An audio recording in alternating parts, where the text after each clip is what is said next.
जब भी हम खर्च करते हैं, अगर हमसे मिसमैनेजमेंट हो जाए और हम अपने बजट से आउट हो जाए तो हम काफ़ी हद तक स्ट्रेसफुल हो जाते हैं। लेकिन डे बाय डे जब हम बजट बनाने या ना बनाने में फ़र्क समझ लेते हैं ना, तो फिर रियलाइज़ कर पाते हैं कि पैसों की बचत करना और घर को बजट के अंदर रखकर मैनेज करना कितना इम्पोर्टेंट है। इसके लिए कुछ इम्पोर्टेंट टिप्स हैं जिन्हें मैं आज आपके साथ शेयर कर रही हूँ। So let's get started. तो hello everyone, welcome back my another blog. कैसे आप सब लोग? आई होप अच्छे होगे एंड स्वस्थ होगे एंड मस्त होगे। बहुत ही आसान सी टिप्स है, अगर हम फॉलो करेंगे तो आई थिंक काफ़ी हद तक हम अपने घर के अपनी फाइनेंशियल बाउंड्रीज के अंदर उसको मैनेज भी कर सकते हैं।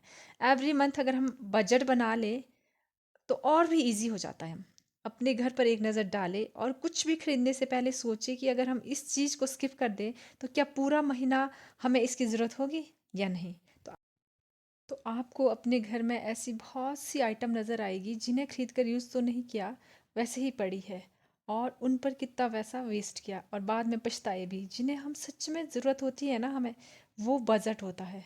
अब स्टेप बाय स्टेप बजट कैसे बनाना है उसके बारे में जान लेते हैं। Number one is pickup your priority. खर्च करने से पहले हमें ये पता होना चाहिए कि जो चीज़ हम खरीद रहे हैं उसे हमें कितनी ज़रूरत है। कौन सी ऐसी चीज़ें हैं जो हमारे लिए अहमियत रखती है और किन चीज़ों के बिना गुजारा हो सकता था। अंदाज़ा लगाना थोड़ा मुश्किल है। टाइम के साथ साथ चीज़ें क्विट एंड ऐड करने का फार्मूला जब आप समझ जाएंगे ना, तो आप एक दो मंथ में ही परफेक्ट बजट बनाना सीख जाएंगे। यानी अगर हम एक महीने में अगर हम 4 टाइम बाहर खाना खाने जाते हैं ना, और 2 पेयर हम जूते खरीदते हैं, तो हम मतलब उसको क्विट भी कर सकते हैं। एक महीने अगर हम शॉपिंग ना करें तो गुजारा हो सकता है। अपनी ड्रेस खरीदने की बजाय वही पैसे घर या किचन की कोई ज़रूरी असेंशियल के लिए भी हम खर्च कर सकते थे ना। I think it will be for better. And second things is list of all your expenses. जब भी बजट बनाएं तो ये सोचे पहले कि ये पैसा हमने कहाँ कहाँ और कैसे कैसे इन्वेस्ट किया। अपनी बैंक स्टेटमेंट को चेक करते रहे और अपने पिछले खर्च किए गए पैसों का हिसाब रखें। आपको आइडिया लग जाएगा कि आपने कहाँ कहाँ कैसे कैसे पैसा खर्च किया।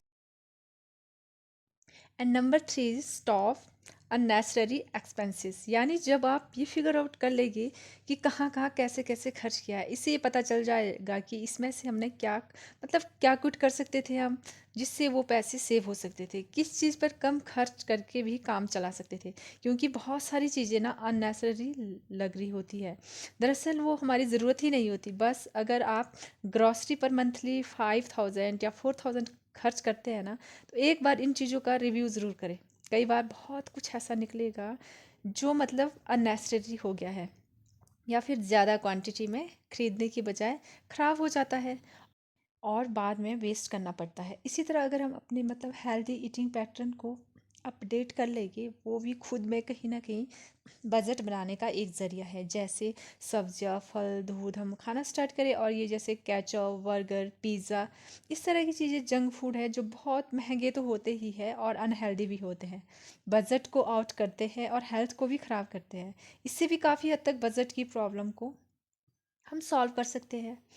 एंड जो हमारा नेक्स्ट स्टेप है, नंबर 4 है, वो है हमारा यूज़ 50-30-20 फार्मूलाज। अब ये 50-30-20 फार्मूलाज है क्या? बहुत ज़रूरी है ये पता लगाना कि क्या ज़रूरी है क्या नहीं। इसके लिए हम 50-30-20 फार्मूला यूज़ करें तो बेस्ट रहेगा। आई नो सब फैमिलीज़ की इनकम और प्रायोरिटीज़ डिफरेंट है, लेकिन कहीं ना कहीं ये बेसिक रूल सब पर मतलब सबको फॉलो करना चाहिए, क्योंकि थोड़ा बहुत चेंज आपके बजट में से भी लाया जा सकता है। अब 50% में वो काम आ जाते हैं जो हर हाल में आपको पूरे करने होते हैं, जिसमें घर का किराया, यूटिलिटी बिल्स, बच्चों की फीस, ग्रॉसरी वगैरह। एंड 30% में आपके वांट्स या विशेज़ आ जाते हैं, जिसमें आपकी इंटरटेनमेंट, शॉपिंग, आउटिंग, आपके फूड ऑर्डर वगैरह आ जाते हैं। एंड 20% में आपकी सेविंग है जो हर हाल में होनी ही चाहिए, जो कि आपको आपके एमरजेंसी टाइम में काम आएगी। कोई भी आपको हेल्थ इश्यूज आ सकते हैं, कोई शादी है, कोई ब्याह, कोई एनुअल ट्रिप्स है, इसमें से आप यूज़ कर सकते हैं। तो इनकम या सैलरी आते ही हमें 20% से मतलब साइड कर लेना चाहिए। एंड बाकी 50 और 30% को इसी में मतलब जो डेली की मतलब हमारी ज़रूरतें हैं इसी से मैनेज करना सीखना चाहिए। तो आपकी काफ़ी हद तक प्रॉब्लम सॉल्व हो जाएगी। फिजूल खर्ची से आप बच जाएंगे। सेविंग के लिए ऐसा अकाउंट ज़रूर बनाएं जिसका कोई क्रेडिट या डेबिट कार्ड ना हो, ताकि आपको बैंक जाकर ही पैसे निकलवाने पड़े, और वो भी इमरजेंसी में। मतलब हम हमेशा एक अपने अकाउंट मतलब ऐसा सेविंग अकाउंट रखते हैं जिसका हम ना तो क्रेडिट कार्ड लेते हैं ना ही कोई डेबिट कार्ड लेते हैं, ताकि मतलब हमें थोड़ी सी तकलीफ़ हो वहाँ तक जाने में बैंक तक, और हम मतलब उसको इमरजेंसी में ही निकालें। और जो हमारा नंबर फिफ्थ है वो होना चाहिए हमारा मतलब जैसे ऑटोमेटिक सेविंग स्कीम। कोशिश करें कि गवर्नमेंट या बैंक से दी गई जो ऑटोमेटिक सेविंग स्कीम्स है उसको ज़रूर मतलब अपडेट करें।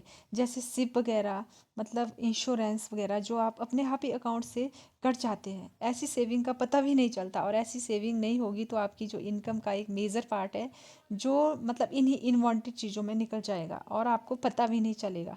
और इस तरह की स्कीम मतलब ज़रूर खोले कोई ना कोई, जिससे जो अकाउंट से अपने आप ही पैसे मतलब कट जाते हैं। अब हमारा last and six, spend less than your earn. मतलब डे बाय डे मेन वजह से मतलब ये मेन वजह ही बनी है कि हम अपनी इनकम से ज़्यादा खर्च कर रहे हैं और करते हैं। महंगाई दिन भर दिन रॉकेट की तरह बढ़ रही है। मतलब खर्च जो है हम उसी स्पीड में करते हैं। बेहतर यही है कि जितनी अर्निंग है उससे कम खर्चा करें। मतलब हम कम खर्चा करके भी मैनेज कर सकते हैं, जिसके लिए सबसे मेन स्टेप यही है कि हम बजट बनाएं, ताकि हम अपने एक्सपेंसेस और इनकम पर अपनी नज़र रख सकें। So this was all for today. I hope ये वीडियो आपके लिए हेल्पफुल रही होगी। अगर हेल्पफुल रही है तो प्लीज़ जो मेरी वीडियो यूट्यूब पे देख रहे हैं वो मेरे चैनल को सब्सक्राइब करें, एंड जो वीडियो मेरे फेसबुक पेज पे देख रहे हैं वो मुझे मेरे पेज पर फॉलो ज़रूर करें, और कमेंट करके ज़रूर बताएं कि आपको मेरी वीडियो कितनी हेल्पफुल लगी, कितनी नहीं। और मिलती हूँ मैं बहुत जल्दी एक न्यू वीडियो के साथ। तब तक के लिए stay happy and stay healthy.